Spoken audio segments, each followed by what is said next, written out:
Gawat! Kemarin marah-marah, sekarang Jokowi keluarkan ancaman lagi. Kasihan sekali, Letjen Doni Monardo. Anak buah Prabowo, Fadlizon, menyayangkan sikap Jokowi yang mengumbar video marah-marah itu ke publik. Menurut Fadlizon, selain mempermalukan anak buahnya, tindakan Jokowi itu juga mempermalukan dirinya sendiri sebagai presiden. Mantan wakil ketua DPR itu juga menyebut, marah-marah Jokowi merupakan ekspresi rasa frustasi mengatasi pandemi. Ia juga mengaku kasihan kepada Ketua Gugus Tugas Percepatan Penanganan COVID-19, Letjen Doni Monardo, karena tidak mendapat backup dari pejabat setingkat menteri dalam menangani corona. Oleh karena itu, ini menjadi sorotan. Kemarin marah-marah, sekarang Jokowi keluarkan ancaman lagi. Siap-siap saja. Setelah sebelumnya marah-marah, Presiden Jokowi kembali melontarkan ancaman. Kali ini ancaman itu dilontarkan bukan saja kepada para menteri dan pemimpin lembaga, tapi juga kepada kepala daerah. Ancaman tersebut disampaikan orang nomor 1 di Indonesia di Gedung Gradika Bakti Praja, Kompleks Kantor Gubernur Jawa Tengah, Semarang, Selasa, 30 Juni. Dalam pemaparannya, Jokowi menginginkan kepala daerah memiliki strategi intervensi berbasis lokal untuk diterapkan dalam menangani pandemi COVID-19. Karena itu, ia ingin memastikan bantuan dari pusat ke daerah bisa secepatnya terrealisasi. Menurutnya, strategi intervensi berbasis lokal dengan mengkarantina dan mengisolasi di tingkat RT atau RW atau desa lebih efektif ketimbang mengkarantina kota atau kabupaten. Ini lebih efektif. Jadi, strategi ini agar kita pakai bersama-sama, sehingga kita harapkan terjadi penurunan di RT maupun RW, kata Jokowi. Jokowi juga mengingatkan gubernur, bupati, dan wali kota agar segera mengeluarkan anggaran-anggaran yang berkaitan dengan kesehatan dan juga bansos. Pasalnya, hal itu berkaitan dengan peredaran uang di masyarakat lagi. Hal ini penting agar kebutuhan untuk jaring pengaman sosial atau social safety net bagi masyarakat terpenuhi, terutama mereka yang terkena dampak COVID-19. Ketiga, yang terkait dengan stimulus ekonomi, terutama untuk usaha mikro, usaha kecil, ini betul-betul juga provinsi, kabupaten, dan kota juga harus melihat lapangannya, tekan dia. Bahkan, anggaran untuk stimulus ekonomi itu sudah disiapkan mulai dari pusat, provinsi, sampai kabupaten atau kota. Ini berlapis-lapis seperti ini, sehingga tidak ada yang tercecer. 3 hal ini segera dikeluarkan dari APBD kita. Sekali lagi, agar peredaran uang di masyarakat semakin besar, jelasnya. Pemerintah yang sama juga ditunjuk kepada seluruh kementerian dan lembaga agar anggaran yang sudah dialokasikan bisa dikeluarkan. Bahkan, dirinya menyatakan akan memantau langsung agar anggaran dimaksud benar-benar diserap. Kalau masih rendah, saya telepon langsung, saya tegur menterinya atau kepala lembaganya, tegas Jokowi. Jokowi tidak ingin rupiah yang beredar di masyarakat semakin sedikit. Harus terus belanja, itu kita dorong agar peredaran uang yang ada di masyarakat semakin banyak, paparnya. Sebelumnya, Jokowi memang marah-marah kepada menteri dan pimpinan lembaga dalam sidang paripurna kabinet yang digelar tertutup 18 Juni lalu. Oleh karena itu, kritik Jokowi marah-marah ke menteri, anak buah Prabowo, kasihan sekali, Letjen Doni Monardo. Terus terang, saya prihatin menonton pidato kemarahan presiden di hadapan para menteri dan beberapa pemimpin lembaga tinggi negara. Kemarahan itu sebenarnya disampaikan pada pembukaan sidang kabinet paripurna di Istana Negara 18 Juni 2020 lalu. Namun, rekamannya baru diunggah oleh Sekretariat Presiden pada 28 Juni 2020 kemarin. Ada 2 sumber keprihatinan anak buah Prabowo ini. Pertama, sebagai pemimpin, Presiden mestinya mengerti bahwa adab seorang pemimpin adalah bertanggung jawab atas kesalahan anak buahnya. Dengan mengumbar pidato marah-marah tersebut, Presiden bukan hanya telah mempermalukan anak buahnya, tetapi juga sedang mempermalukan dirinya sendiri sebagai pemimpin. Kalau dia menyebut menterinya tak becus bekerja, sementara presiden sendiri tidak melakukan langkah apapun untuk menghentikan atau memutus ketidakbecusan itu. Bahkan, sesudah lebih dari seminggu rapat kabinet tadi berlangsung, secara tak langsung, presiden sedang menunjukkan ketidakcakapannya dalam memilih, mengelola, serta mengontrol kinerja para menterinya. Apalagi, sejak awal, presiden sudah menegaskan tidak ada yang disebut visi atau misi menteri. Yang ada hanyalah visi atau misi presiden.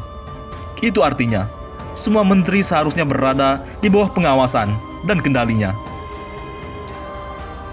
Kedua, terkait prinsip dasar kepemimpinan, mengkritik, menegur, atau memarahi anak buah di muka publik bukanlah sebuah tindakan yang patut.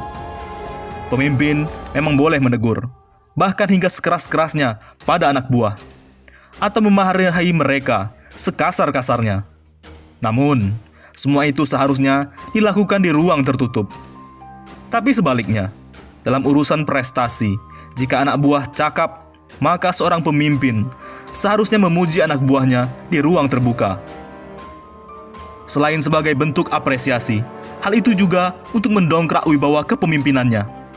Dengan kata lain, cara seorang pemimpin meninggikan dirinya sendiri adalah dengan meninggikan anak buahnya.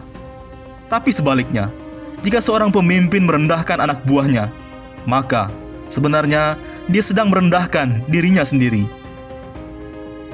Jadi kenapa isu adab kepemimpinan perlu kita anggap penting?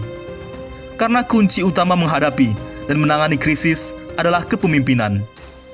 Seperti pernah saya singgung beberapa waktu lalu, saya setuju dengan pernyataan Jeffrey Sachs bahwa untuk menghadapi pandemi dan krisis yang mengikutinya, dibutuhkan sebuah kepemimpinan yang cakap, yaitu para pemimpin yang bisa memobilisasi sumber daya nasional untuk merespon bencana dan krisis. Hanya pemimpin yang cakap yang akan bisa membawa sebuah negara keluar dari krisis dan juga pandemi.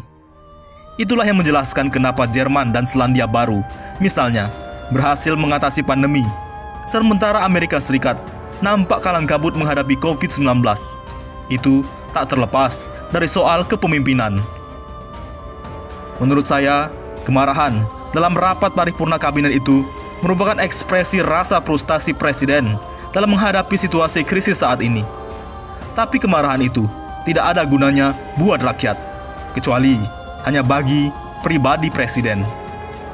Ketika presiden mengeluh, tak ada langkah ekstraordinary dalam mengatasi krisis, atau menganggap anggota kabinetnya tidak memiliki sense of crisis, maka persoalan itu bukan hanya ada pada 1-2 orang menteri saja, namun melekat pada seluruh pemerintahannya.